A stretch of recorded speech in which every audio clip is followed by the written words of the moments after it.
Welcome to the Virtual Career Lounge. We are excited to be here. I am your host, Darius Carlo, Program Coordinator at Love Our Youth, and we want to help you become a better you. This lounge has been designed to be able to help middle school and high school kids prepare for life after school, where we believe failing to plan is planning to fail. And today's topic is a good one and a scary one because we're going to be talking about technology and the integration into the workplace. But before we get into today's topic and meet the guests, first, I want to give a special shout out to the sponsor of Career Lounge, EXL Service, a leading data and analytical digital operations and solutions company. For more information, you can go to exlservice.com. Thanks to their sponsorship, we are able to provide all of these webcasts to you free of charge. But just a little bit about Love Our Youth. Love Our Youth is a 501c3 nonprofit organization providing programs for youth. Our mission is to leverage the power of collaboration and uplift and empower youth in their families in our communities. But before we get into the topic, we have some guests for you today. Let us introduce the guests. I'm gonna have them introduce themselves, and then we will get started. Thank you. Good morning. My name is Dawn DiGiulio. I'm currently a Senior Assistant Vice President of Account Management at EXL. My day-to-day involves making sure that my clients are happy and satisfied with all of the services, and I help them to make decisions regarding implementation of strategic solutions to help them with their priorities. I've been with EXL for almost 3 years now. Before that, I spent 20 plus years working for insurance carriers in the P&C insurance space. Beautiful. Thank you so much, Dawn. Sure.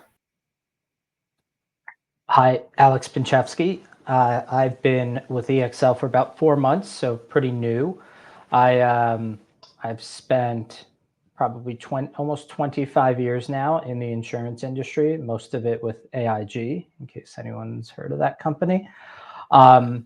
Similarly to Dawn, I'm in account management and kind of own the relationship between EXL and my clients, basically providing solutions to various problems that they might have. So excited to be here.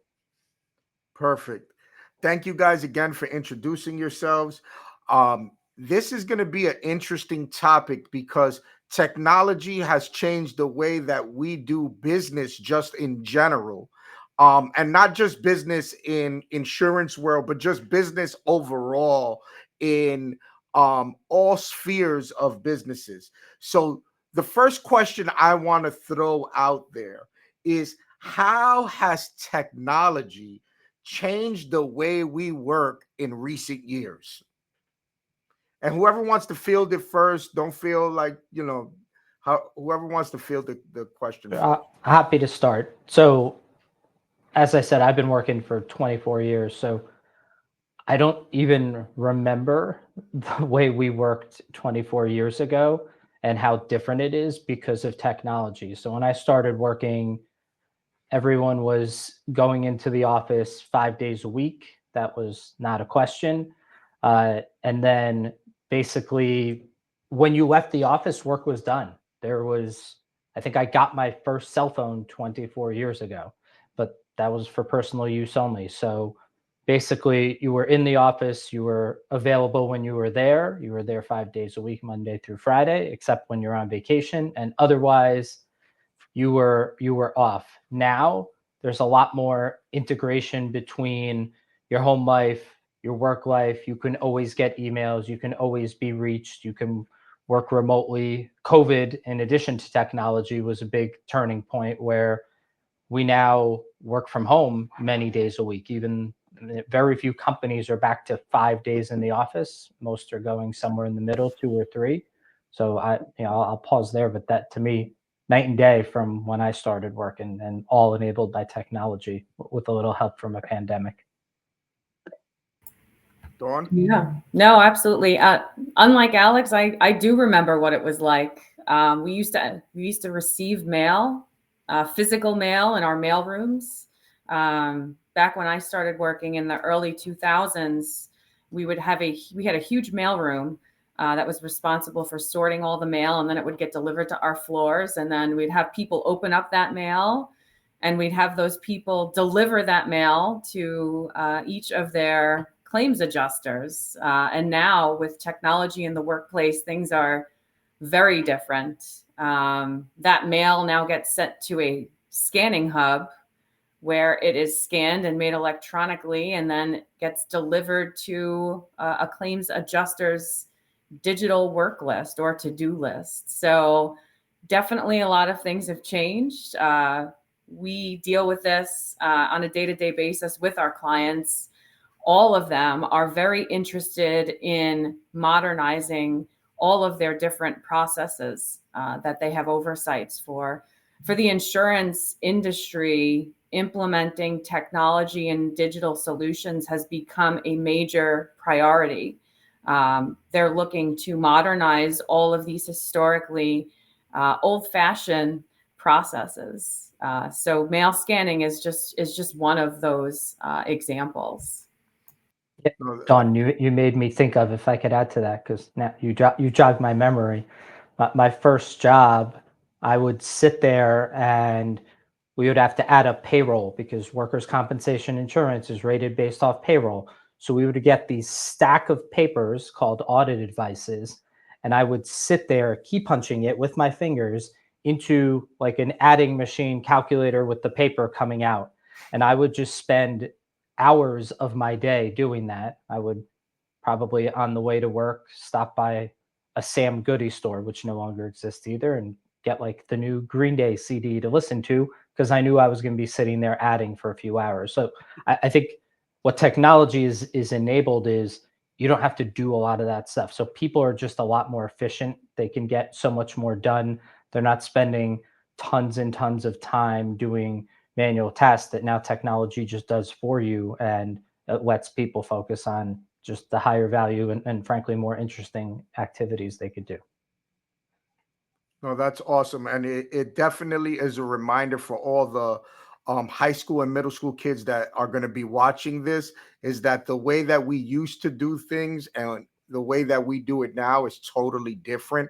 And it is awesome to be able to have some of the advantages that are there. But when we look at technology, how can some of our students stay relevant, or, for lack of a better word, digitally literate when it comes to technology? Because some kids are still maybe behind the eight ball. So are there certain things that they may be able to do to help them succeed with their digital literacy or their technology skills? What are some of the things that you guys may recommend, or trainings, or things like that? Yeah, sure. I can take that first, and then I'll hand it over to Alex. I think that the youth today are way more advanced in digital, just organically, given the availability and the presence of technology in our everyday lives. I think a lot of the school districts have now incorporated computers into everyday life. I know my two children, they're in elementary school right now, and they both have Chromebooks. And they're both using those Chromebooks every day. Sometimes it's in class, sometimes it's for homework assignments. And my children, I know this may sound crazy, but they've taught themselves how to create PowerPoint presentations. So I guess my words of advice is just to be aware of the tools that you have already. And if you have interests in certain things, to speak with your teachers or your educators to see what additional capabilities the tools that you have may be able to give you. And additionally, I know a lot of the library systems also offer some trainings and learning sessions I know at least my local library does some classes around computer literacy as well as coding. So just make sure you're leveraging your networks and getting the best use of any resources that are available to you, either through school or your local library systems. It's very good, Dawn. And before we get to Alex, I just want to just chime in. I know she mentioned the library. I know some of you may not even think that that is actual thing nowadays because everything is here on your phone. That's my grandson. This is it's all here, right?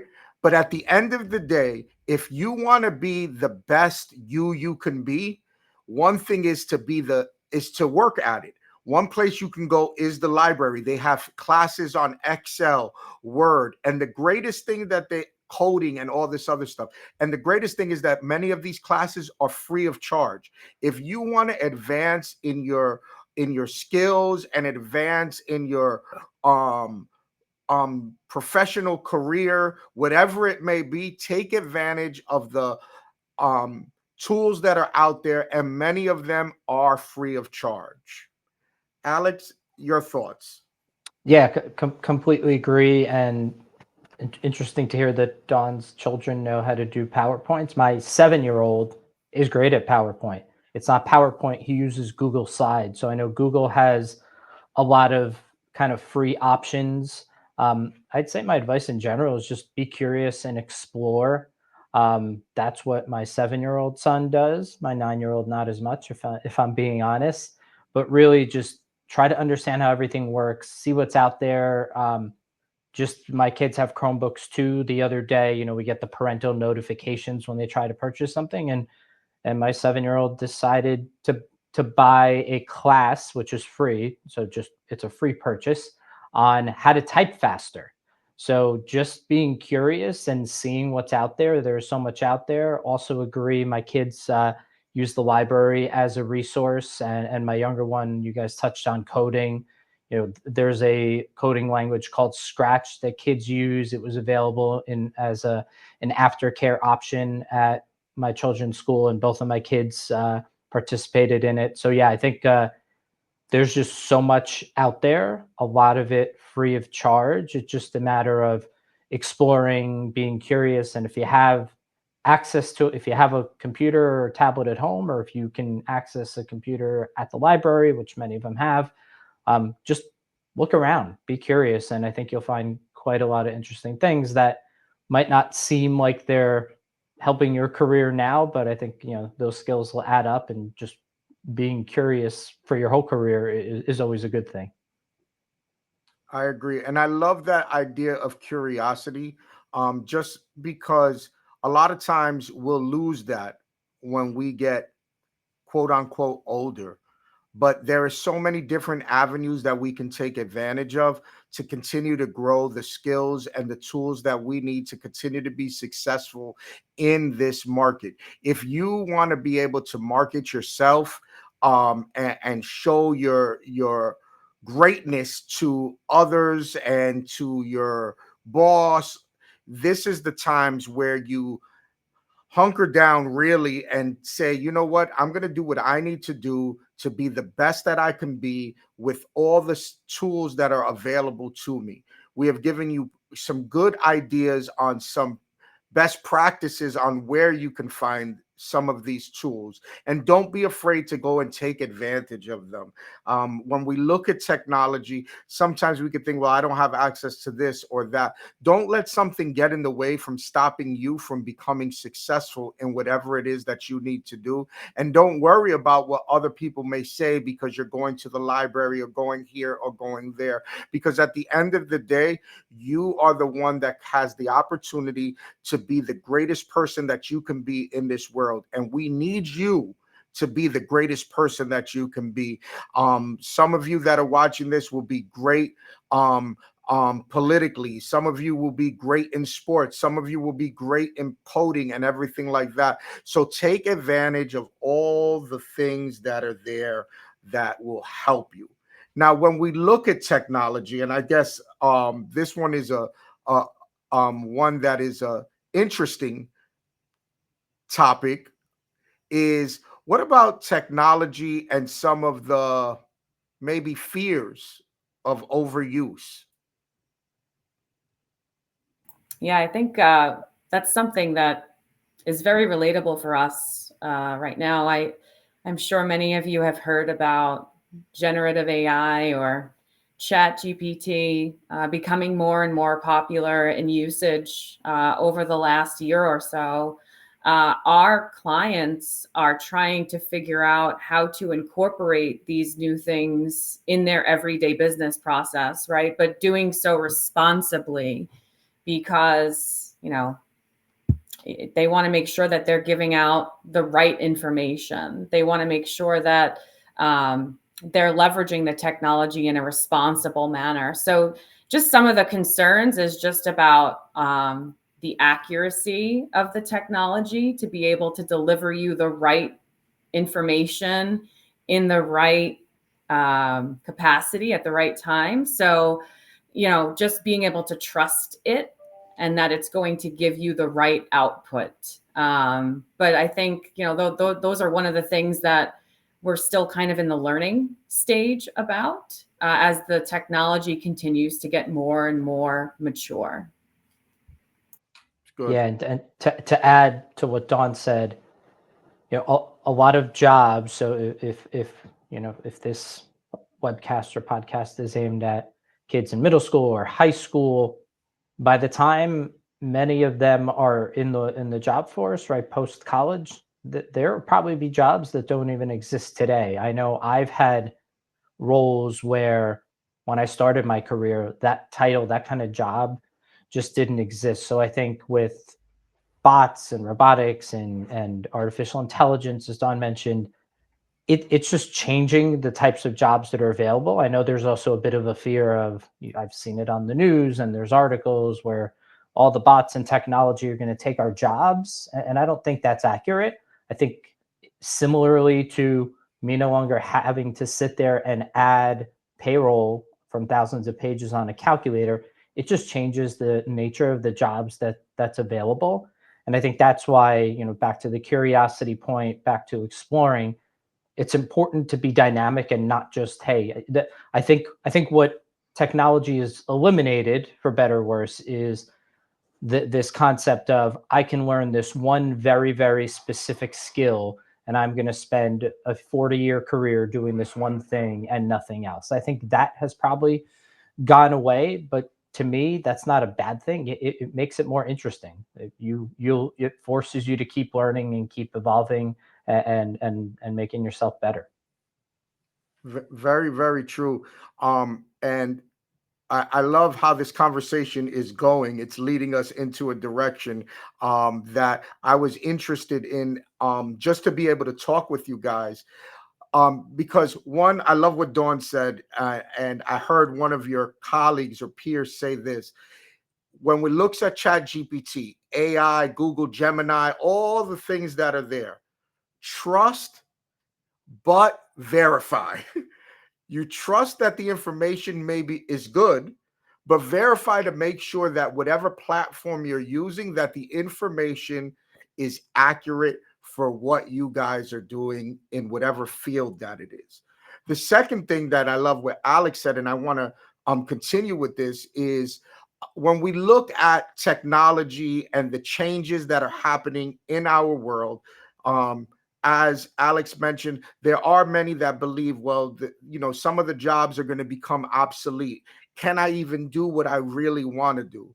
The one thing that is there is that this is a challenge for each and every one of us, especially you middle school or high school kids, is to maintain your relevancy. And that means that you have to continue to do the work that is necessary to stay on top of it.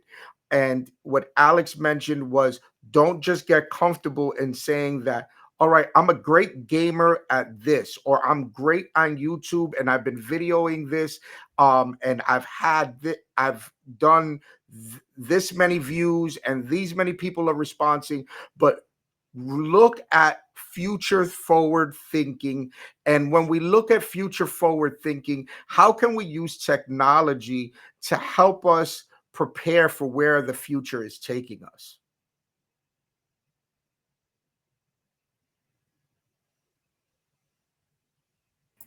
Yeah, I think that's a really good point. At least maybe not so much for the middle and high schoolers, but once you do enter the job market and you get a job with a corporation, kind of like ours does a really good job. EXL does a very good job of offering expansive training for upskilling and to stay relevant. And just really going back to the messaging around staying curious,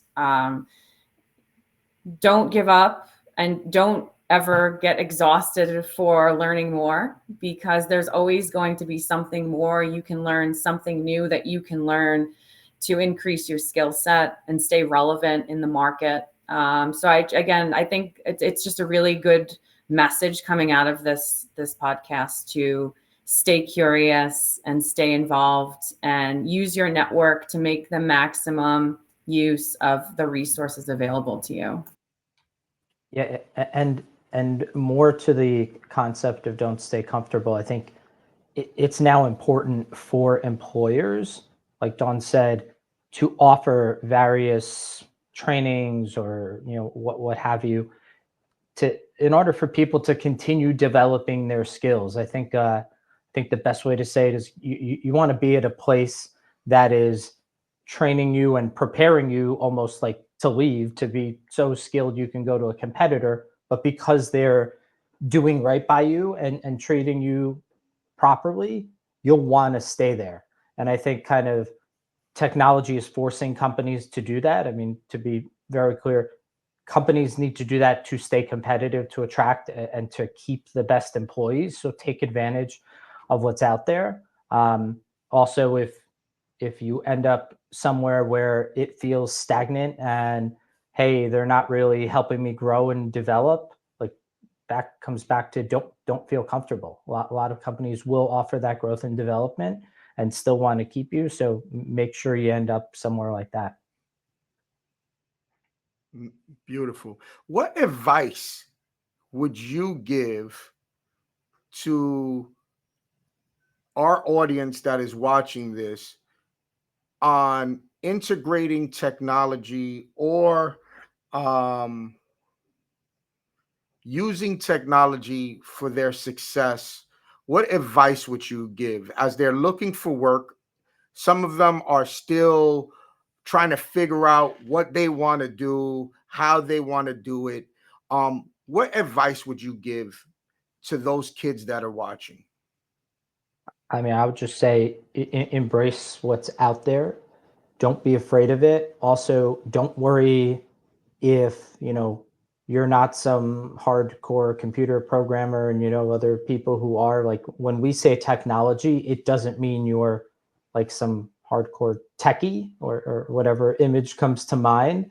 I think it means just understanding how you can fit in kind of to the new landscape and embracing that, because talk that topic of artificial intelligence and trust but verify. You don't have to be a programmer to be part of the solution of helping educate the technology and get it to a better place. Like that kind of work is going to be super critical as well. So just embrace what's out there and kind of be true to, at the same time, being true to yourself and where you think your strengths are, and figure out how kind of that fits in with your career path. Yeah. And to just build on that, I would just say keep an open mind. Just because something doesn't interest you today doesn't mean that it might not interest you in the future once you learn more about it. So keeping an open mind. Yeah, I mean, I'll just give, it's not specific to technology, but it's kind of the same point. A couple jobs ago, our company decided to sell a couple businesses that they didn't think we could succeed in. So they asked me if I can lead kind of the divestiture, the selling of that business. I had no background in doing it, but we had enough resources there to figure out who did. My last job before I came to EXL, I ran operations for AIG for the accident and health division. I had no background in the accident and health division.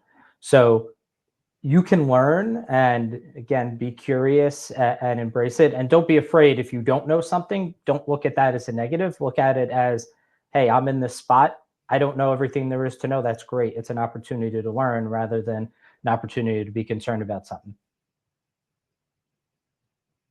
And that I really believe that we have an opportunity, our kids have an opportunity to be able to use technology to their advantage. I love what you guys mentioned earlier at the beginning of the show, was that even at 7 years old, 9 years old, they're still using technology in their school. They've learned how to do PowerPoint. They're learning all of those things. However, those that are watching, maybe you're right, like Alex said, you don't want to be a coder. Maybe YouTube and gaming or creating movies are not in your purview, or creating programs that may not be your thing. However, technology has made great advantages in the electrical field, plumbing field, carpentry, any of the trade factors, as well as the armed forces. So, as you look at where life is taking you, what decisions you want to make, all of those tough points in life, remember that technology plays a part in every area. And the way that electricians did electricity 20 years ago is not the same today, and it will not be the same 10 years from now. So take advantage of everything that's there. I want to just recap where we've gone so far today. One major theme that has been going on throughout the whole time of us speaking was continue to be curious, continue to um, challenge yourself and think outside the box. Continue to do what you need to do to be a better you. I know in the beginning, I say that, oh, this is Darius. Welcome to the Career Lounge, where we want to help you become a better you. That is not just a great tagline. We want to see you guys become successful. So we do this broadcast to be able to talk to you with others that have been in similar situations where you have been. So be curious. Don't be afraid to be outside of the box. Go to the libraries. Go find classes on Excel or PowerPoint or any of those things that you are going to need to be successful, not only for an employer, but maybe even for your own business. The entrepreneurs that are out there learning to how to budget, how to do these things. Technology will help you get there. Another thing is using the digital world, Chat GPT, Gemini, but using it in an ethical manner, trusting the information, but verifying that so that you will be able to show the community at large how great you could be. Take advantage of all of it that's there for you. I know that technology is always changing, so stay on guard. Continue to do the work that needs to be done, and I know that you guys are going to be successful. Before we get into some more interesting questions, do you guys have any last minute things you want to share? Any advice that you could give, something that it may not be maybe technology driven, but thinking about kids outside of the workforce, maybe even something you would tell your younger self at this age to prepare you for where you're going? I would just say that when it comes to your future and your career, even if you're at a good company and you have a good boss and whatnot, technology or not, nobody should care about your career more than you do. Just keep in mind the company, the place you work or the college you attend, they're there well, colleges aren't there to make money, but basically companies are there to make money. You're there to do something, to provide a service to help them succeed. Hopefully you're in a good place and you have someone who you work for who cares. But if they care more than you, that's a problem. You need to put it on yourself, You know, like we said, challenge yourself, be curious, and just continue learning skills. Even if you feel like you're really good at something, that's great. Go become good at something else. And like we said, it doesn't have to be technology. It doesn't have to be workforce. It's healthy to, you know, I got into running during COVID. I've run 3 marathons since then. I love to cook, and I continue to learn different things when it comes to cooking. So just keep challenging yourself and learning more, and makes you a more well-rounded person.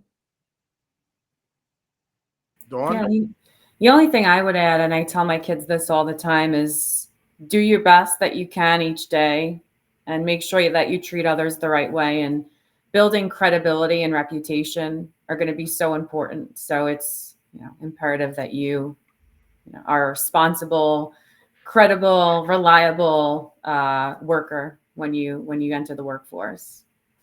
Mm-hmm. I love it. I think this has been an awesome time. I want to get into some more interesting questions that will be a little bit more fun.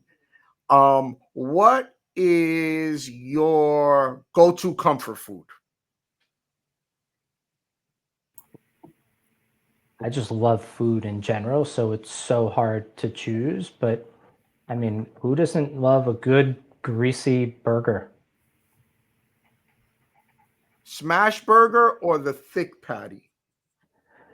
So I think for comfort, specific to your question, I'd probably go smash because it's got that greasy, ooey gooiness.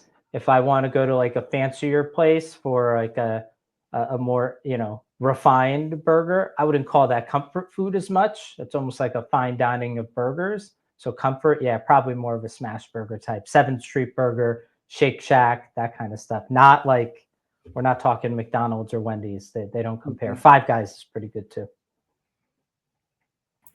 I'm going to be on the complete opposite end of the spectrum here. My comfort food is Sunday sauce, macaroni, meatballs. That's my go-to. Hey, they both got beef, not completely the opposite end of the spectrum. But there's a common thread. Probably some cheese on top, so they got beef and cheese. So Yes. Those are both great. And for those that are not aware, 7th Street Burger is in the New York City area. It is a staple in the New York City area, as well as Shake Shack. They're great spots. If you ever visit the area, you do not want to miss out on any of those two. And Sunday sauce, sorry, you have to go to somebody's house to get that. Some places say they serve it, but they don't do the same job as a grandma or somebody has been doing it forever. It is amazing.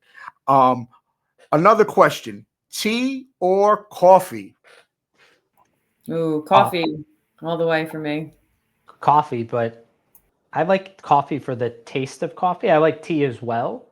I love coffee with like a pastry or like a, you know, like a croissant or something. Like by itself, I don't drink a ton of coffee, but and I only have most days one coffee a day, so I don't want to ever be dependent on the caffeine, but I do Mm-hmm. enjoy the taste of it.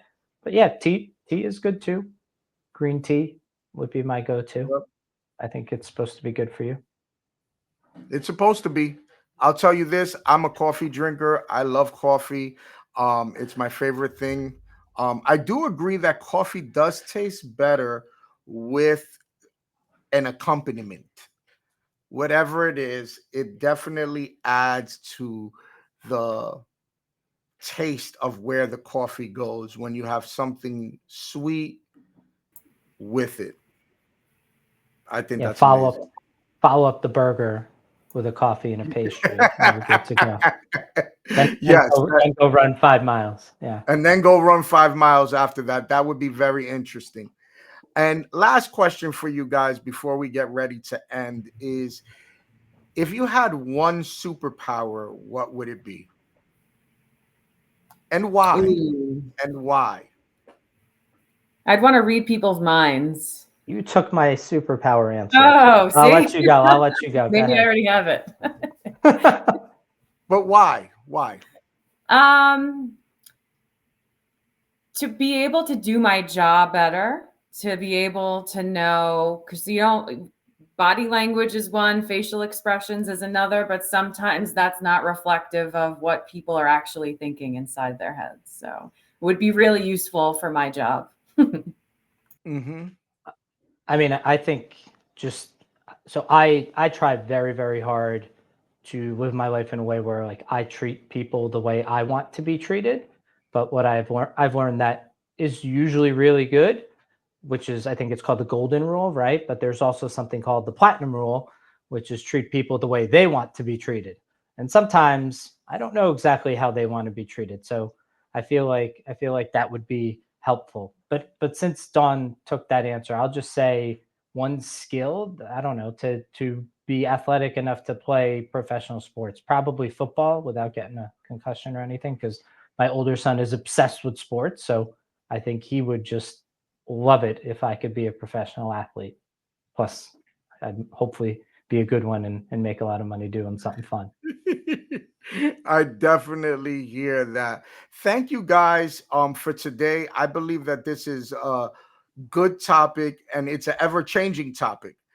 Just because that's the way technology is. Tomorrow there'll be something new, and by 2025 there'll be something new after that that replaces whatever that is.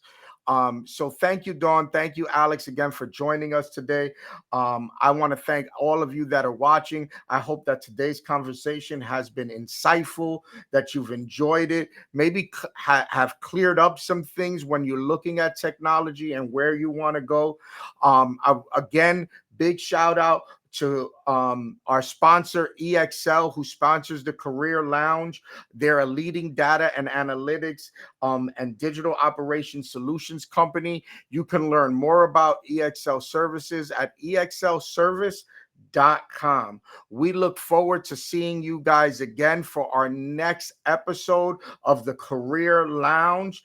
As you guys know, all these sessions are made available on YouTube, so you can go and watch each and every one of them. When you go there, don't forget to click the subscribe button, get the notifications, like and comment. We look for your support, and we just thank you for watching this today. And I don't know when you're going to watch this, but right now this is going to be airing during the Thanksgiving time. So happy Thanksgiving. Thank you.